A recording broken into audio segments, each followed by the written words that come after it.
Hi, I'm Chris Walls from Director's Assistant, and this is Esteban. We are going to show you how to take tuxedo measurements for the shirt, jacket, and trousers. Esteban, if you'll turn and face me. The first thing, and this is important, you're going to take the tape measure around the neck and use 2 fingers in between his neck and the measuring tape so that you're not choking him. That's a 15.5. Now if you'll just turn and face the camera. The next measurement is the sleeve measurement, where it's going to go from the nape of the neck. So right here, this knot in the back, down to the mid-hand. That's a 32 for him. As long as you'll turn and face me one more time. Arms straight up.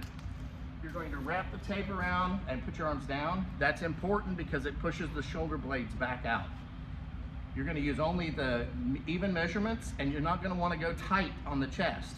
So this is a 38, and then so you don't have to hug him again. Go down to the natural waist where the belly button is and give a good squeeze. That's a 28. And then last measurement is we're not going to take inseam measurements. We're going to do just the outseam. So it's right here where his hip bone is, all the way down to the floor, 35. Thank you so much, and let us know if we can help in any way.